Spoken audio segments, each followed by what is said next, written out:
Olá, amigos, amigas, alunos e alunas, jogadores e jogadoras. Essa é a primeira aula do primeiro capítulo do curso de Geografia para o oitavo ano. E o oitavo ano já começa bem polêmico, né? Ele já começa com um tema que eu gosto muito de discursar, de falar, de dialogar com vocês. Eu sou Jorge Jacó, sou professor de Geografia e História. E o assunto que nós temos para tratar hoje é o capitalismo. Né? É o primeiro tema que aborda, que começa o oitavo ano, é o sistema econômico capitalista, tem que falar sobre ele, sobre as características dele. Deixa eu diminuir meu carão, dessa vez eu vou ficar aqui em cima. Legal? E, bom, o que é o capitalismo? O capitalismo ele é um sistema econômico. Tá? O sistema econômico é um sistema. E o que é um sistema? Um sistema é uma associação de partes que tem um objetivo para alguma coisa. Existem vários tipos de sistema. Né? Se a gente colocar, dar uma googlada aqui, sistema no Google, você vai encontrar desde sistema digestivo a sistema solar. Né? O seu sistema digestivo tem várias partes. O sistema solar também tem várias partes, planetas, estrelas. Né?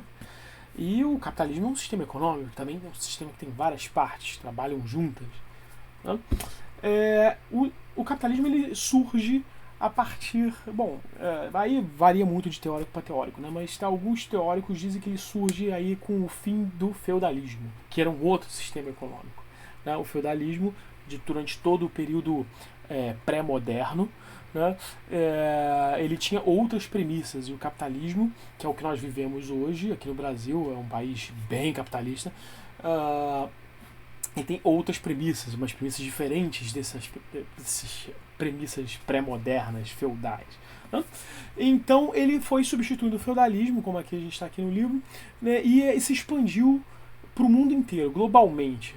Né? Se você é curioso, é de uma outra turma e do nono ano, por exemplo, você já me ouviu falar de globalização. A globalização expande o capitalismo.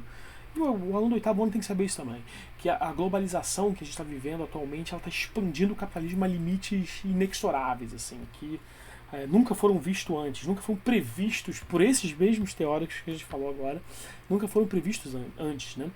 Bom, primeiro vamos falar das características. Né? Primeiro, esse sistema econômico ele tem alguns objetivos, diferente do feudalismo. Né? O feudalismo ele era um sistema econômico que estava associado à terra, the Lord and the Land, né? O Lorde e a terra. Você tinha uma questão nobiliárquica, né? De nobreza, de vassalagem, de servidão e vassalagem. Você tinha toda aquela relação feudal, medieval. Né? No capitalismo ela se torna uma coisa completamente diferente. Né? No capitalismo ela se torna uma relação capitalista, uma relação já ligada ao capital, que é uma outra coisa que o feudo. Né? Feudalismo do feudo, que era aquela estrutura. O capital é uma outra estrutura. E qual é o objetivo do capitalismo? Primeiro, ele quer ampliar os mercados consumidores. Eu acho esse objetivo aqui meio banana, porque, na verdade, o verdade objetivo é o lucro, é a palavra mágica. A palavra mágica do capitalismo é o lucro. Vamos aqui no nosso quadro, né? Capitalismo. A palavra mais importante para o capitalismo, não tenha dúvida, lucro. É o que interessa. O capitalismo sem lucro não existe. Tá? Não existe. Ou você gera lucro, ou você não existe dentro do sistema capitalista. Não falando você como pessoa física, mas você como empresa, por exemplo. Aliás, você como pessoa física também, mas a gente chega lá depois, mais adiante. Ou seja, o lucro é mais importante. O que é o lucro? Bom, o lucro é o que o dono dos meios de produção, a gente pode botar assim, o lucro é o que os donos dos meios de produção recebem no final da, vamos botar assim, empreitada. É o que sobra após o pagamento da matéria-prima, ou seja, a matéria-prima, digamos, é o que vai se transformar numa outra coisa. Estou sendo bem genérico, mas a gente pode pensar, por exemplo, em sapato. Eu sempre gosto do exemplo do sapato. O couro é a matéria-prima do sapato. Né? Você pega o couro, mais o tecido e vai transformar isso, vai ter um trabalho naquilo ali, vai transformar aquilo num sapato. Né? E você vai vender esse sapato. Só que você vai pagar essa matéria-prima e a mão de obra. Pagou a matéria-prima e a mão de obra, o que sobrou é o lucro. Né? Tem até um ditado, que sobra é lucro. O lucro é a sobra desse que vai ficar para o capitalista, que vai ficar para o empresário. Aí a palavra muda com o passar do tempo, né? Começou como burguês, depois como capitalista, empresário, hoje se utiliza empreendedor, né? Mas é tudo a mesma coisa, tudo muda muito pouco o significado. Então é o que sobra para esse empresário, esse capitalista, depois de pagamento da matéria-prima e da mão de obra. Tá? A gente vai conversar muito sobre o lucro ainda, muito, vai ter muito assunto ainda pra gente falar sobre isso. E ele é o mais importante, a obtenção do lucro. Você amplia mercado? Amplia, você quer vender mais? Claro que você quer vender mais, mas você quer aumentar o seu lucro. Então, quais são as premissas do capitalismo pra gente manter bem? Lembrando que tá no PDF, esse é o PDF do livro que a gente está usando, que eu falei no vídeo anterior, tá bom? Vou botar o link nesse vídeo também. Primeiro, a propriedade privada, particular, bem diferente já do feudalismo. No feudalismo, a propriedade era do nobre, do lorde, era do duque, do conde, ou até do rei, as terras eram desses nobres. Agora não, você tem propriedades privadas, elas pertencem a pessoas. Né? Quando não pertence a pessoa, pertence ao Estado. Né? Que o Estado, vamos diferenciar de governo numa próxima aula, mas o Estado pertence ao país, que também é diferente de Estado, mas pertence a toda a sociedade, é uma coisa pública, mas tem um dono. Tá?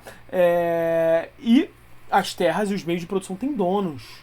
A fábrica tem um dono. Se ela não tem um dono, o dono é o Estado. Tá bom? Por exemplo, aqui no Brasil temos muitas empresas particulares, né, privadas. Né? A gente pode citar a Vale do Rio Doce, por exemplo, que ela foi uma empresa pública e hoje é uma empresa privada. Temos empresas 100% privadas, como por exemplo o Walmart. O Walmart, aquela rede de supermercados, né? Ela é uma empresa privada, tem donos, tem uma família que controla aquela empresa. E temos empresas públicas. Tá? Temos empresas públicas que pertencem ao Estado, como por exemplo a Petrobras, mais ou menos. Não, a Petrobras já não é tanto, a Petrobras é meio a meio. Pertence ao Estado e pertence também metade ao Estado, metade à iniciativa privada. Mas tem uns que são só privados, só Estado. Que é a SEDAI, por exemplo. A SEDAI, que é a Companhia de Águas aqui do Rio de Janeiro, ela é 100% estatal. Né? Bom, enfim, tem várias empresas com essa característica. E o que essas empresas fazem? Elas geram lucro. Tá bom? Então essas empresas, o item 2, elas competem entre si. Elas competem entre si pelo mercado do consumidor. Porque elas competem pelo lucro. Vamos imaginar que você, que está me assistindo, você tem uma empresa de sapatos. Lembra o sapato? Esse sapato é ótimo. Melhor exemplo. Você tem uma empresa de sapatos. E você quer vender os seus sapatos. Você quer, digamos... Eu não vou usar muitos números não, vou ficar mais na teoria. Você quer vender o seu sapato por 10, né? Você pagou 2 de matéria-prima, 2 em mão de obra e vai vender por 10. Ou seja, vai ter um lucro de 2 e 2, 4. Para chegar a 10 faltam 6, então você vai ter um lucro de 6. Tá? Eu não quero um lucro de 6, eu quero um lucro menor, que eu vou diminuir a minha margem de lucro. Então, eu vou pagar 2 na matéria-prima, 2 na mão de obra, assumindo que a gente paga as mesmas coisas, e eu vou lucrar só 4, então meu sapato é 8. Meu sapato é mais barato que o seu. Né? Então quem é que vai ganhar essa concorrência? Bom, se for só baseado no preço, sou eu. Né? Você está vendendo por 10, eu estou vendendo por 8. Então é uma concorrência aqui, né? Tem uma concorrência. E a concorrência, segundo alguns teóricos, um deles é o Adam Smith. Ele é um filósofo, o pai da economia moderna. O cara é o cara. Eu particularmente gosto muito do Adam Smith. Obviamente, ele era um inocente para o período atual, né? Mas o Adam Smith, ele cria a noção de concorrência, de lei da oferta, lei da demanda, da procura, né? Ele cria é o pai da economia moderna. Muitos preceitos liberais são associados ao Adam Smith, né? Mas enfim, continuando. A concorrência, ela funciona dessa forma, né? No nosso país, no Brasil, também tem concorrência em diversos setores. É importante ter concorrência. Mas, às vezes, se você observar, as empresas elas se associam para burlar essa concorrência. Né? Elas tentam, por exemplo, poxa, por que eu vou vender meu sapato a 8 e você vai vender seu sapato a 10? Se a gente pode aqui fechar um acordo, a gente tem concorrente? Não, é só nós dois, né? Então vamos vender a 12 nós dois. Vamos? Não tem mais ninguém. Então, você vende a 12 o seu, eu vendo a 12 o meu. Fechou? Isso é altamente ilegal no Brasil. Em vários países do mundo. Isso é um oligopólio. Oligopólio, a gente está se associando aqui um cartel. A gente está cartelizando preços. Organizando preços. Tá? Isso é muito perigoso. Isso é uma coisa que Adam Smith não previu, né? Mas eu não quero fazer a crítica ao coitado que viveu há 200 anos atrás. Mas é importante aqui saber que o capital ele se organiza. Ele não necessariamente a gente vai se matar pelo lucro, a gente vai se organizar. Né? Mas enfim, o trabalho assalariado é a terceira característica, né? E a terceirização. O trabalho assalariado porque a mão de obra escrava ela não é interessante no capitalismo, como era no período pré-moderno, vamos botar assim. E no primeiro moderno também continua um pouco da escravidão, mas a mão de obra servil, ela não é mais interessante. Você precisa que essa mão de obra consuma, porque o consumo vai comprar os sapatos que a gente está produzindo. Então a gente precisa dessa mão de obra, né, que movimente os mercados. Algumas empresas terceirizam. Isso é um outro assunto para um produto. Digamos que você no futuro, né? Digamos que você produz sapatos, mas você quer vender, não quer vender os seus próprios sapatos. Então você contrata uma empresa terceirizada para vender os seus sapatos. Ou para te fornecer a mão de obra. É um pouco mais complicado, mas existe isso dentro do capitalismo. Chama-se terceirização. Não é só você e o consumidor. Tem um terceiro no meio. Tá?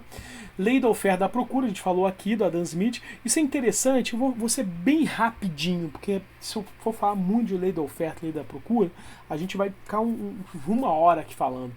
Mas vamos pensar de novo no seu sapato. O que adianta você cobrar 10 no seu sapato se ninguém vai comprar o seu sapato? Qual vai ser o valor do seu sapato se ninguém quiser o seu sapato? Isso é o que a gente chama de lei da procura. Se não tiver procura, o preço do seu sapato vai lá embaixo, cara. Tá? Então você precisa ter uma procura para ofertar os sapatos. Mesma coisa da oferta. Se só tiver você ofertando o sapato, um monopólio, ou seja, só tem você bota o preço que você quiser, assumindo que tem a pessoa, assumindo que tem a procura. Então a lei da oferta e da procura, definidas aqui pelo próprio Adam Smith, né? Todo o mérito para ele, elas trabalham em conjunto, tá legal? A gente vai falando mais sobre isso, né? O Estado ele pode exercer influência nessa procura, nessa demanda, aumentando, diminuindo impostos, etc. O Estado é muito importante nesse papel, porque ele pode tanto atrapalhar, como ele pode literalmente alavancar uma economia. Isso a gente precisa ter muito ciência. Né? Porque a gente está vivendo exatamente, se está assistindo essa aula 2021, a gente está vivendo um período de pandemia. Se o Estado não alavancar a economia, o que vai ser da economia?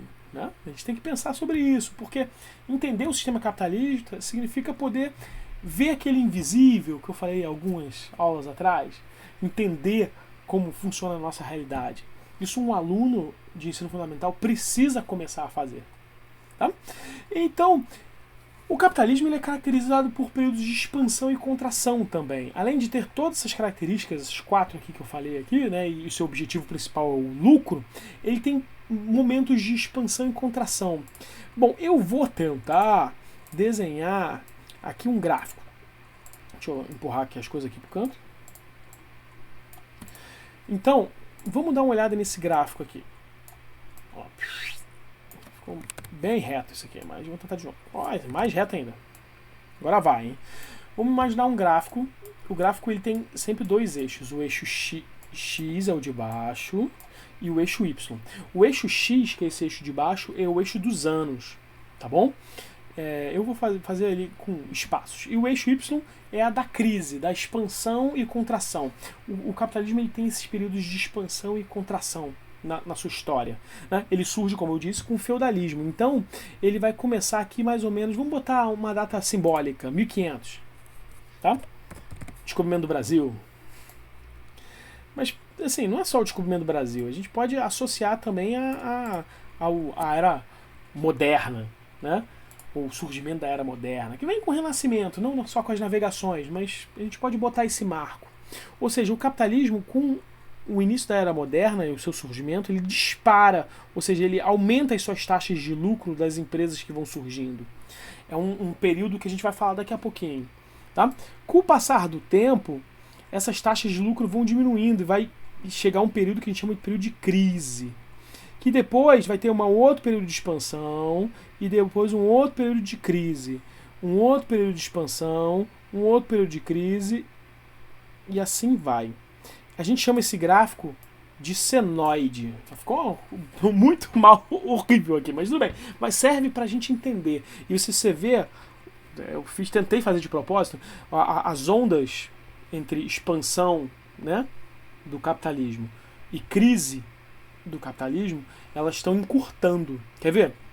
Quando você tem esse primeiro período de expansão, o primeiro período de crise, a vera, não vou pegar mini crise não, vou pegar grande crise do capitalismo, é 1000, deixa eu escrever aqui, pode escrever? Não.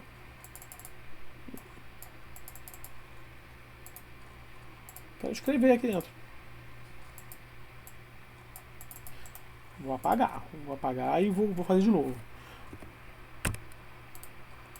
Aí, pronto. Vou escrever de novo. Então, o primeiro período de crise é 1929. Claro que não escreveu, né? 1929. Esse ano é a quebra da Bolsa de Valores de Nova York. A gente chama a queda da Bolsa de Valores de Nova York, um evento histórico. Tá? O crack, né? A quebra da Bolsa de Nova York. Se estudou história, você vai associar. Mas eu falo depois um pouquinho sobre. O mundo tinha acabado de vir de uma grande guerra, uma grande Primeira Guerra Mundial. Tá? Então, e os Estados Unidos estava financiando a reconstrução da Europa. Só que essa guerra acaba em 18, ela começa em 14 e termina em 18. Aí nesse ano, os anos 20 dos Estados Unidos, né, os anos do sonho americano, da casinha de cerquinha branca, os Estados Unidos têm um grande boom entre 18 e 29, que está emprestando dinheiro e a Europa está precisando para se reconstruir da guerra. A Europa estava destruída. Né? Só que chega em 29, a Europa já não estava mais precisando de tanto empréstimo, ela estava já praticamente reconstruída. Né? Sem esses empréstimos, a Bolsa de Nova York despencou, as ações despencaram. Assim, não vou falar muito da crise, mas foi uma crise absurda. Pessoas se jogaram da janela, para você ter uma ideia. Né? Aí você tem, depois de 29, um grande período de expansão. Tem uma guerra aí, a Segunda Grande Guerra Mundial, mas você tem um período de expansão, tá? Desse capitalismo, inclusive no pós-guerra. A gente está em plena Guerra Fria, mas você tem um período que a gente chama de expansão do nacional desenvolvimentismo. Quem é liberal acha essa palavra um palavrão, mas o nacional desenvolvimentismo, ele é esse período de expansão depois da crise de 29, onde o Estado investe fortemente na economia. Estava até em Guerra Fria, né? Vou falar um pouco de Guerra Fria, mas tem aquele conflito dos Estados Unidos com a União Soviética. Então o Estado, principalmente o Estado norte-americano, né, estadunidense, estava investindo muito na economia, fortemente na economia, intervindo, criando estatais, inclusive para poder fazer frente à União Soviética. O pessoal chama, os teóricos, né, chamam também de o Estado do... Vou botar a letra maiúscula aqui para a gente não confundir com o Estado do Rio de Janeiro. Estado do bem-estar social. Isso aconteceu no Brasil também. Muitas escolas públicas surgem nesse período, a rede pública de atendimento ao cidadão, um proto-SUS, né, o Sistema Único de Saúde surge nesse período, né, ou seja, o Nacional Desenvolvimentismo, o Estado do Bem-Estar Social, a Petrobras nasce nesse período, enfim.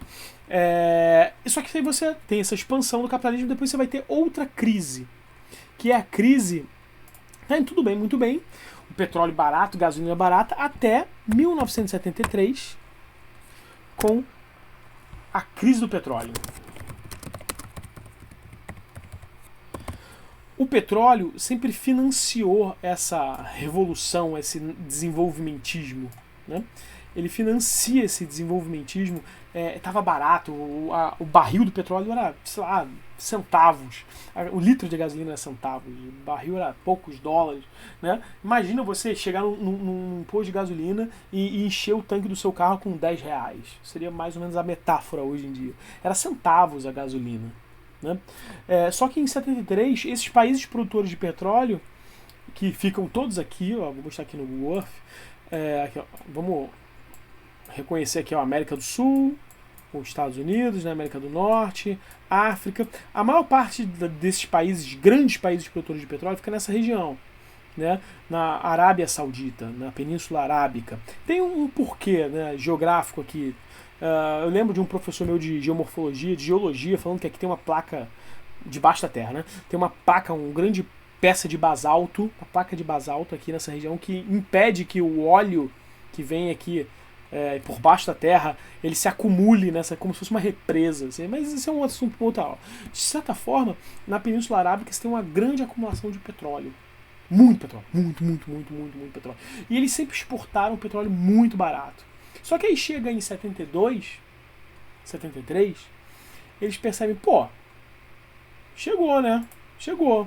Vamos parar de dar dinheiro pro mundo, assim, o mundo precisa do petróleo, a gente praticamente produz petróleo sozinho e eles pagam centavos. Então eles decidem, em vez de comprar centavos, eles cobram poucos dólares pelo petróleo. Tipo, o preço do petróleo sai de, vamos dizer assim, 50 centavos para $1. Tipo, o litro. Vamos pensar nessa escala. Ainda é pouco, né? Se você comparar com os valores atuais, né?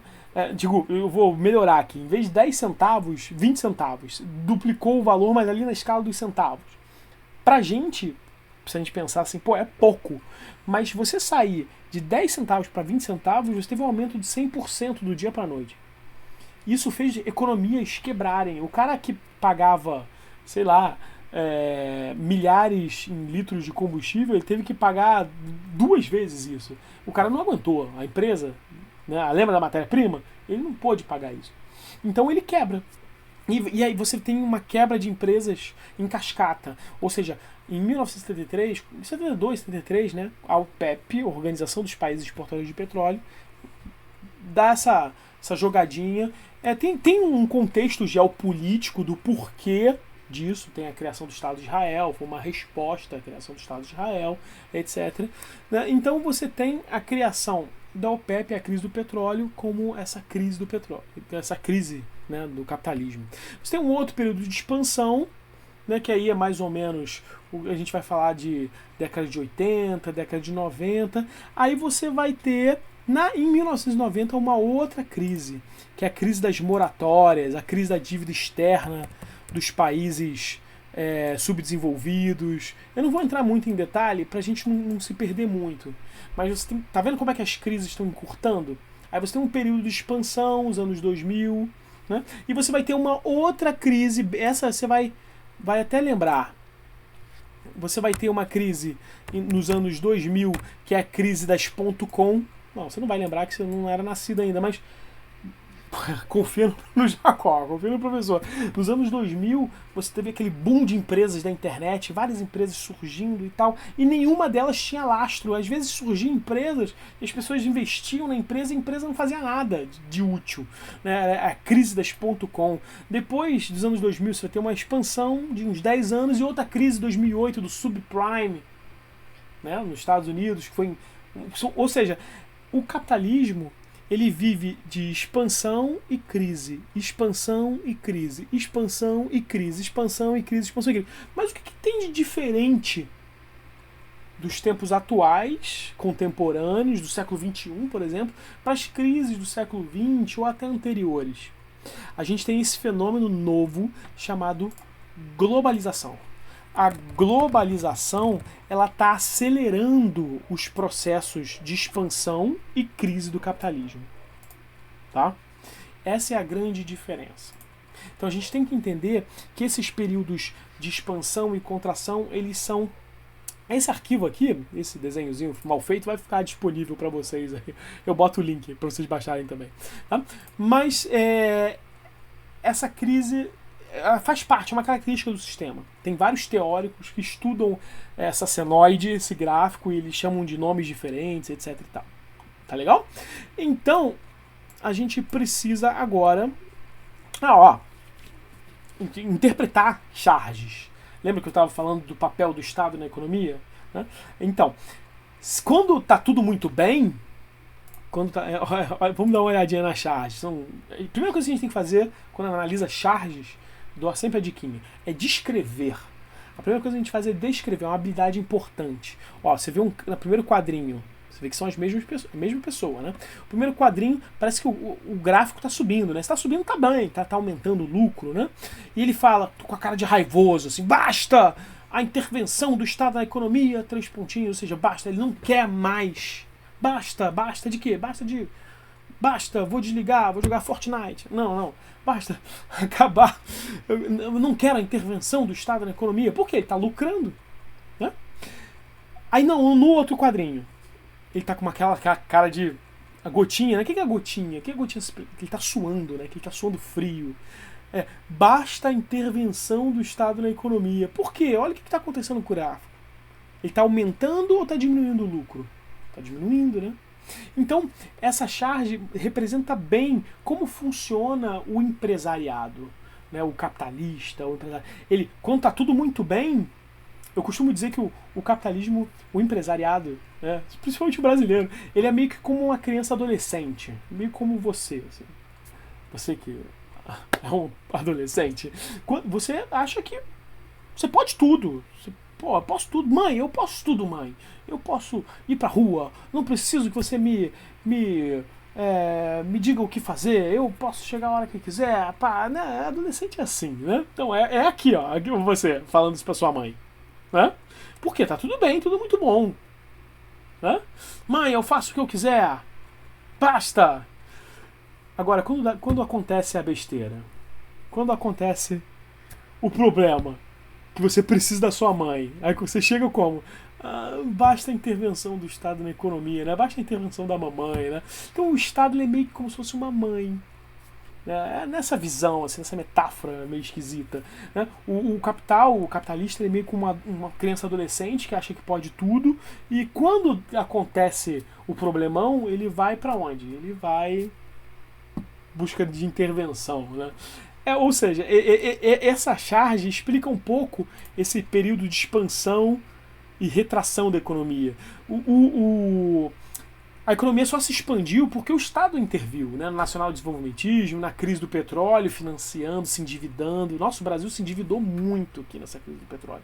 Né? Na década de 90, nos anos 2000. Ou seja, você tem para recuperar a economia, você precisa do Estado.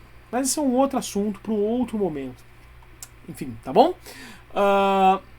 Vamos falar um pouquinho das etapas do desenvolvimento capitalista, tá? O capitalismo, ele não surgiu hoje, ele não nasceu com a gente, né? Ele é bem antigo, ele tem aí os seus 500 anos de desenvolvimento, né?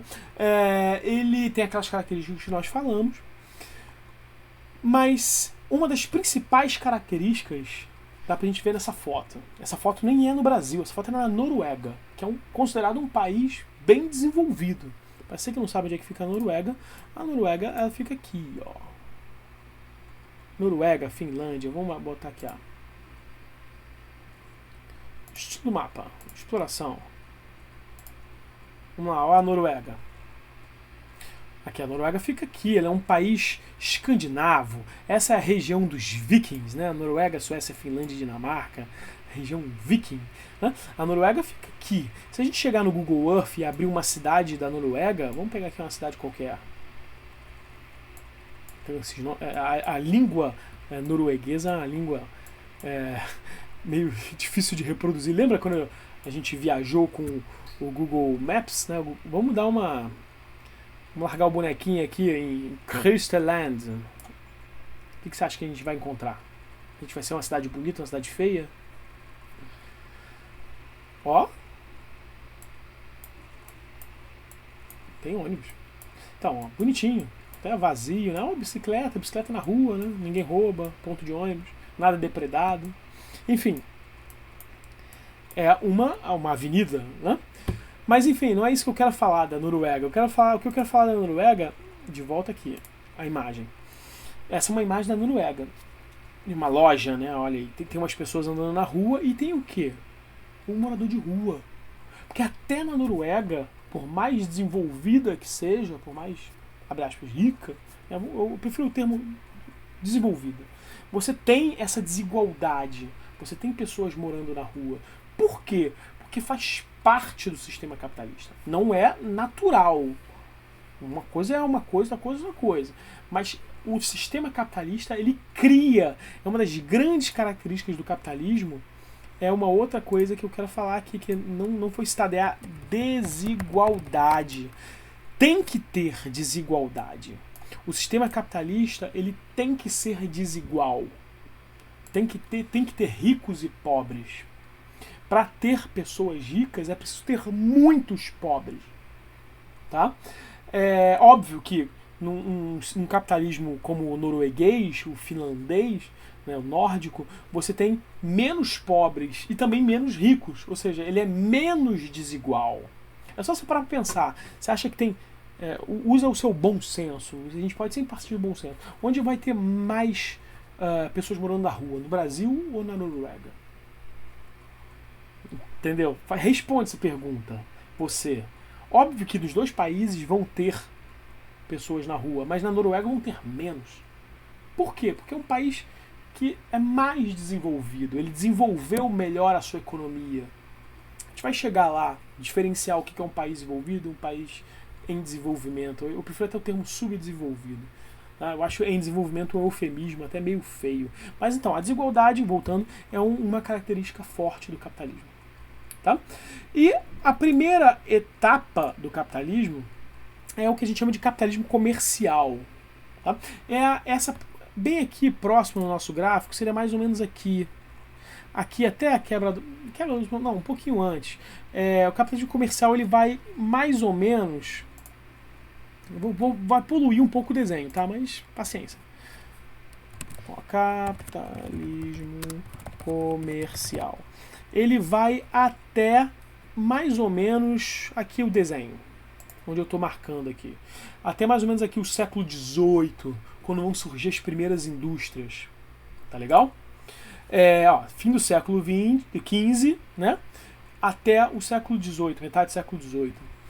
Ou seja, você tem a Portugal e a Espanha como as suas grandes potências econômicas. Pois é, Portugal, né? Grande potência econômica. E emergente ali, começando a Inglaterra e a França. Por quê? A Espanha e Portugal são os países que lideram. Porque foram os primeiros países a fazer expansão marítima. O que expandiram o mundo. Quando você estudou expansão marítima, aí na sua linha de história, deixa eu voltar aqui, você vai lembrar que... girei aqui, deixa eu girar o mundo.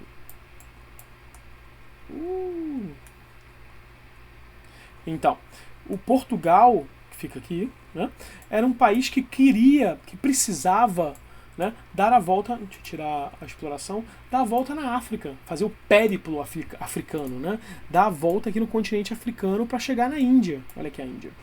Tá? Só que para fazer esse périplo africano, dar essa volta, você precisava de um grande investimento em navegação, em náutica, tecnologias da época. Isso Portugal e Espanha desenvolveram primeiro. Então Portugal e Espanha, elas vão colonizando, principalmente Portugal, né, vai colonizando toda essa costa, e a Espanha vai, com Colombo, né, vai achar a América. Se você vê, a maior parte dos países americanos, da América Central para baixo, falam espanhol, né, porque eram colônias espanholas, exceto o Brasil, que foi uma colônia portuguesa. Mas, ou seja, Espanha e Portugal foram países que literalmente começaram a expandir essa onda comercial no mundo. Né? Ou seja, difundiram o capitalismo comercial. O que você acha que Vasco da Gama foi fazer aqui na Índia? Tá? Ele foi aqui comercializar. Ele foi levar as grandes... a pimenta, o cravo, a seda, né, que estavam todos bloqueados aqui, não podiam passar pela rota da seda, então os portugueses vinham comercializar e levar para a Europa e ter lucros, olha aí, a busca do lucro, o objetivo, lucros astronômicos. Você acha que Portugal realmente queria dar a volta na África porque eles eram exploradores, grandes... eles fizeram isso pela aventura, pela emoção? Claro que não, eles fizeram isso pelo lucro. Tá? Eles fizeram isso pelo lucro. Você acha que Colombo descobre a América porque ele tinha interesse em conquistar novas terras? Não, cara, era o lucro. O lucro movia a mentalidade, né? Então, o que era a periferia? O que é a periferia? O que não é centro, né? O centro é a Europa, né? Espanha, Portugal, Inglaterra e França. A periferia do sistema é a América, né, que está sendo colonizada, a Ásia e a África, que era fornecedora de mão de obra escrava. Né? Esse primeiro capitalismo comercial, você ainda tem um capitalismo muito incipiente, muito dependente do açúcar, do ouro, do pau-brasil, aqui no caso do Brasil, né? Um capitalismo muito incipiente ainda, né? De pessoas escravizadas, né? É um capitalismo muito... é um pouco até desumano. Né? E o que se tem de revolução tecnológica? A caravela, a bússola e a energia era o vento. Ou seja, você tinha as grandes navegações portuguesas, as grandes navegações espanholas, a pirataria francesa, inglesa nesse período.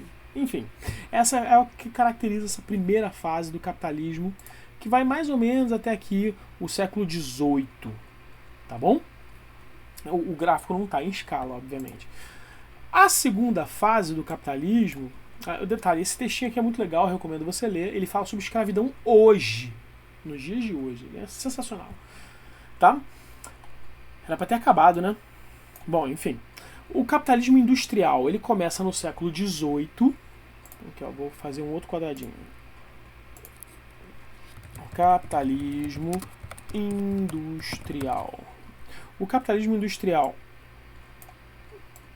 ele vai daqui do século XVIII até mais ou menos o fim do século XIX. Finzinho ali do século XIX, eu até encurtar aqui para não ficar feio. Tá? Ele é marcado por quê? Como o próprio nome diz, o surgimento das indústrias. Né? Você tem as indústrias, elas são as grandes geradoras de lucro. Eu acho que o que caracteriza cada etapa desse capitalismo é o grande motor gerador de lucro. O que gerava grande lucro no capitalismo comercial era o comércio, né, de pessoas, etc. E no capitalismo industrial era a indústria, a produção de produtos industriais. Tanto que o Reino Unido e a França, elas se tornam o centro dessas indústrias, o centro dessa produção industrial. Né? A Espanha e Portugal ficam para escanteio, porque elas não se industrializam, elas não como, né, o Reino Unido e a França, vão se industrializar só mais tarde. Você tem como emergente os Estados Unidos e a Alemanha, que começam a se industrializar. A Ásia, a África, a Ásia e a América Latina ainda são periferia desse sistema, ou seja, estão a periferia da Europa, que está produzindo aí, dos Estados Unidos, está se emergindo. Né? Ou seja, você tem ocupação de territórios para garantir acesso à matéria-prima. Para você produzir essas indústrias, você precisa de matéria-prima. Então eles olham para a África, esses países, né? Esses países centrais da Europa, olham para a África como um grande berço de matéria-prima. Então eles começam a fatiar a África entre eles. A gente literalmente chama de repartilha da África. Você vai ter colônias alemãs, colônias... não colônia de povoamento, né? Colônia de extração de matéria-prima mesmo. Colônias inglesas. A África do Sul fala inglês até hoje, né? Você tem colônias portuguesas ainda. Você tem colônias francesas. A Argélia e a Nigéria ainda falam... Tem um francês, né? São ex-colônias francesas, ou seja, você tem colônias. E a técnica, você tem a máquina a vapor, o trem e a energia, não é mais o vento, agora é o carvão. É legal? Ou seja, a indústria move o lucro. Então você vai proteger esse lucro, vai proteger essa matéria-prima, vai proteger esse mercado consumidor. Tá? É um exemplo de uma pequena máquina a vapor, uma das primeiras, né, locomotivas. Tá legal? Show! O imperialismo que a gente estava falando, a partilha da África. Olha como é que a África foi dividida. Deixa eu dar um zoom out. Esse em rosa é a parte francesa da África. Foi colônia africana. Né? Tudo em rosa. Foi África francesa. Madagascar, né? Argélia, aqui fica a Nigéria e etc. O Senegal também. A parte em verde foi a colonização britânica. Tudo isso aqui foi colônia britânica. O Egito foi uma colônia britânica. Né? Você tem um pouco da colonização portuguesa, que é Angola, Moçambique, né? Falam português até hoje. Um pouco da colonização alemã. A alemã meio que chega tardiamente na colonização da África, que é o que inclusive vai dar lá na Primeira Guerra. Essa dela ter poucas colônias, a Alemanha, ela vai causar uma das causas da Primeira Guerra Mundial, já no século XX. Né? Enfim, isso é o imperialismo na África, ou seja, em pleno século XX, no início do século XX, você ainda tinha colônias. Tá? Legal. Você tem, nesse imperialismo, também na Ásia. Tá? O Império Russo ainda, ele até 17, ele ainda era hegemônico, né? Mas você ainda tinha, olha, a Índia que foi colonizada, descoberta, achada, né, comercializada por baixo da gama, lá Portugal, se torna uma colônia inglesa. Né? A Índia vai ser uma colônia inglesa até aí a metade do século XX, cara. Né? A França também vai ter colônias na Ásia e etc. Ou seja, para não ficar só na África. O capitalismo financeiro. Aí tem o século XX. O século XX marca o capitalismo financeiro. Olha aí. O capitalismo financeiro, ele... Vou fazer um quadrozinho aqui.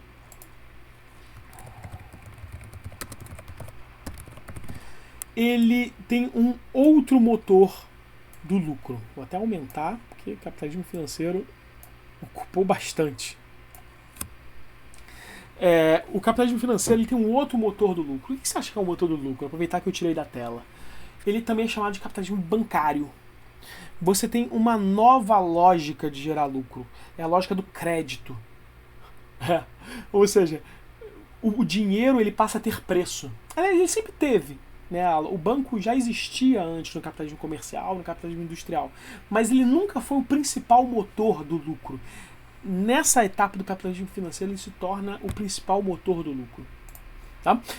Os Estados Unidos e a Alemanha são os principais potências econômicas desse capitalismo bancário. O Japão está surgindo e a Inglaterra e a França perdem um pouco da sua influência. Tá? Olha aí a periferia do sistema. Quem está na periferia? A África e a Ásia continuam periferia. E você ainda tem a América Latina como periferia desses países. A América Latina, inclusive, é uma forte periferia. Foi e ainda é, a América Latina foi e ainda é uma forte periferia dos Estados Unidos. Isso a gente tem que falar. Nós somos muito influenciados.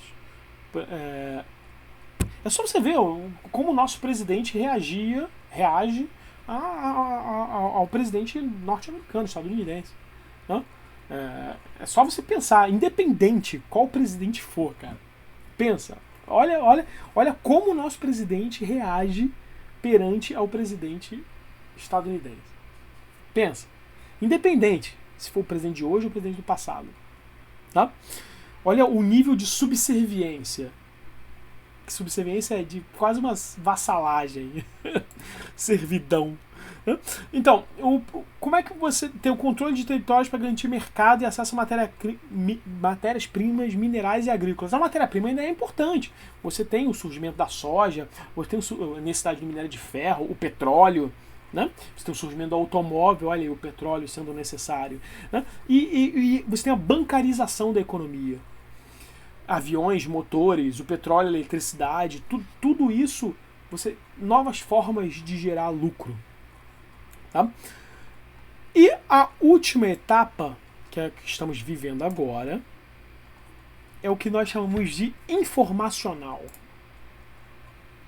O capitalismo informacional.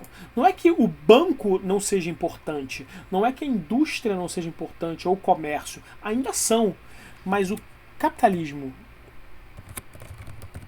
informacional dominou. É a principal máquina do lucro. Eu costumo falar isso sempre para vocês em sala de aula. Conhecimento é poder. Conhecimento é poder. Conhecimento é poder. Se eu falei 3 vezes é porque é muito importante, cara.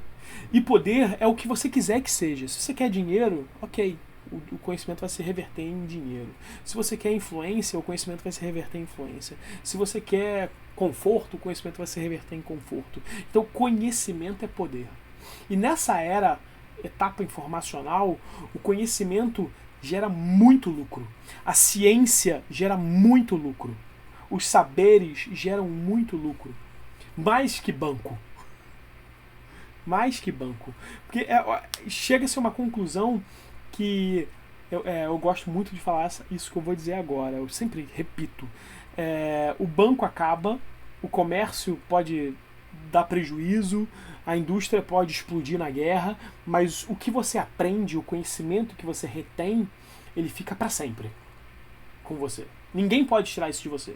Pode tirar tudo. Pode tirar o seu barco, a vela, pode ser afundado por piratas, a sua indústria pode pegar fogo ou ser destruída numa greve, o seu banco pode entrar em falência numa crise financeira, mas o conhecimento que você adquire, ele nunca se perde. Então imagina que esse poder, já que conhecimento é poder, esse poder que você adquire, você nunca pode perder.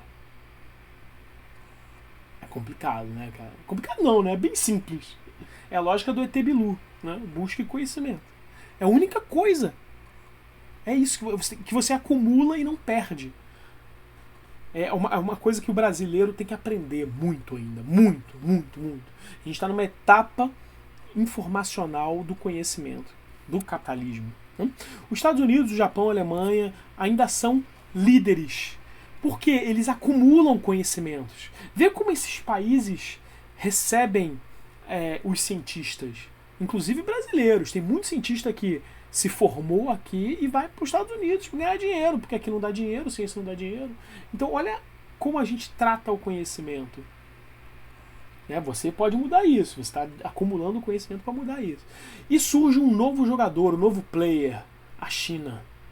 A China, ela começa a mudar a lógica. Do outro lado do mundo, a China começa também acumular esse conhecimento, mas com uma lógica diferente, com uma lógica socialista, que a gente vai falar numa outra aula. A gente vai falar bastante de China aqui.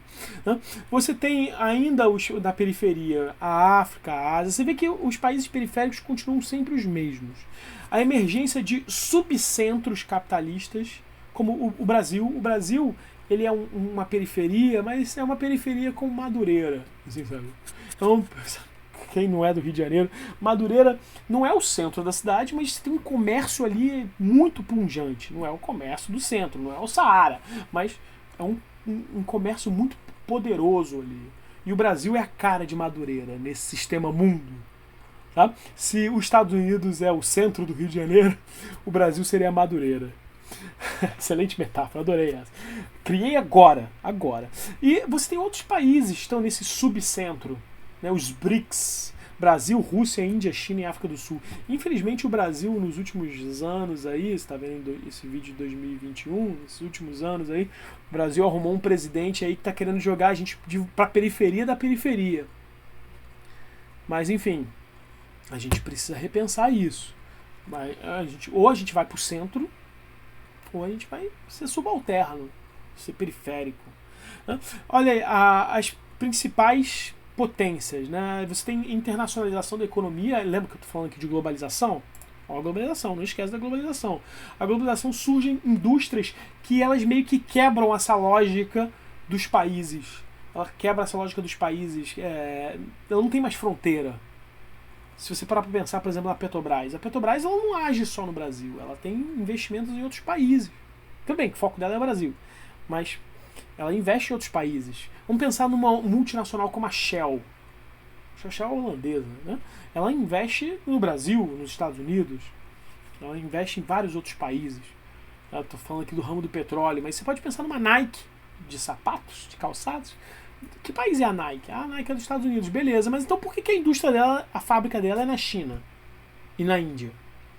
Ela não tem uma fábrica nos Estados Unidos. Nenhum Nike é fabricado nos Estados Unidos. Por quê? Essas empresas elas se tornam multinacionais. Elas perdem a sua identidade original. A identidade do país original. Tá? A Petrobras ainda tem muito forte identidade no Brasil, né? Mas a Nike não tem mais nenhuma. A Shell não tem mais nenhuma identidade holandesa. Tá? Enfim.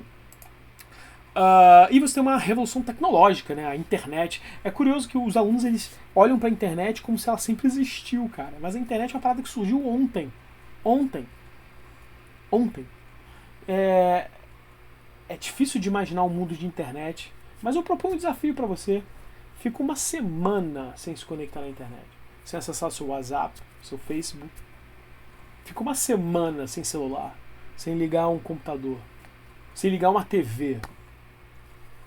Não, tudo bem, TV eu deixo, porque a TV está ligada ao capitalismo ao período anterior.